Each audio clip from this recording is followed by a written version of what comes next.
My name's Kate Stone and I run a company called Novalia and we make paper interactive.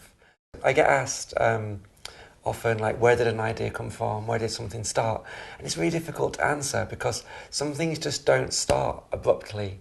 They just kind of like grow for a long time when you don't even know that the idea is growing. And then suddenly you sort of like realise, oh my gosh, what have I created? You know, where did this come from? When did it begin? But before I was doing this, I was working for a technology company that was using printing to make electronics, but it was very sciencey. It was lots of PhDs in physics, and it really just wasn't me. And so I just walked out and then sat in my garage and just started out on my own, which was kind of a really scary time. So I just like stopped everything, just sat in my garage, and I thought, I'm going to do things that my science friends look down on and laugh at and think is ridiculous and pointless, and I'm just going to like be an explorer for a few years and play with technology and just see how it makes me feel without like trying to think that I've done something that people are going to be impressed by and is clever. So I think right from the beginning my obsession has been, I want to create things that are experiences that make people smile and make people have fun, make people feel good, and not worry too much about doing something that's clever. Because I think being clever is a little bit overrated. So conductive ink it's an ink that conducts electricity, just like a wire might.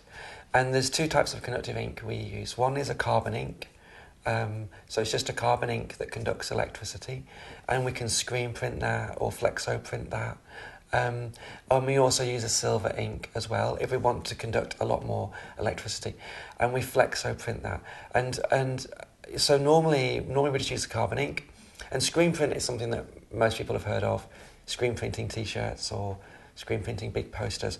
And flexo printing, it's a high-speed printing process that's used to print things like shampoo bottle labels or wine labels, and it just prints really fast.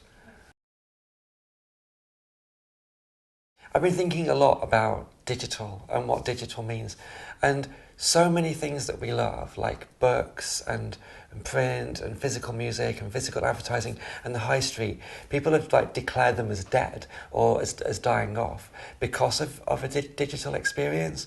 Well, I don't believe that those things are dying. They're just being transformed by what is a digital experience.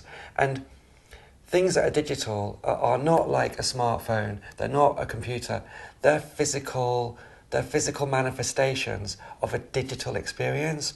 And what is digital? Digital really is something that you can't see, you can't cut open, you can't take a screwdriver and open it up. It's kind of more like it's more of a very kind of like spiritual thing, really. I think of digital as three things. One is touch, so the ability to touch something that has no moving parts, that then reacts or does something in response to you touching it.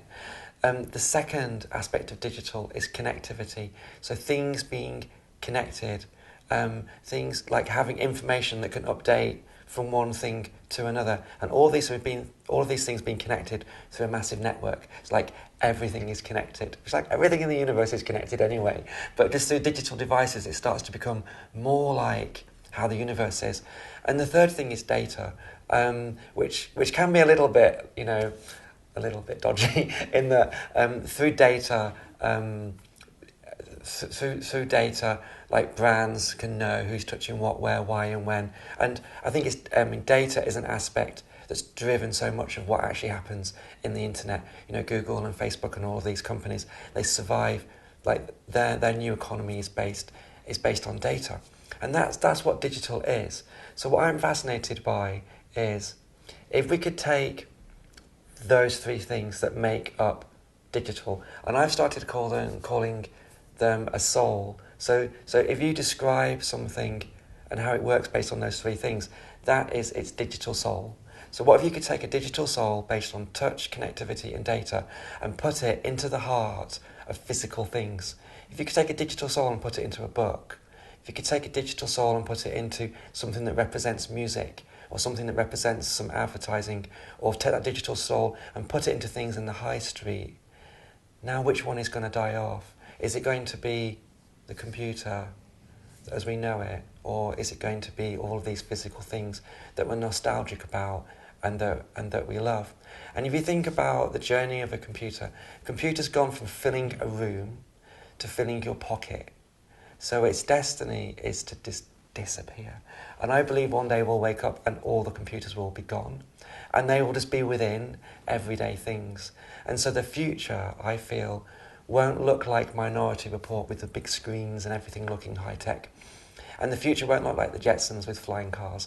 I believe the future will look more like Mary Poppins, and it'll look more like Harry Potter, and that digital and computer technology will just be within everyday objects to create immersive, emotional, magical experiences where things just do what we want and they know what we want, but it just looks very old-fashioned.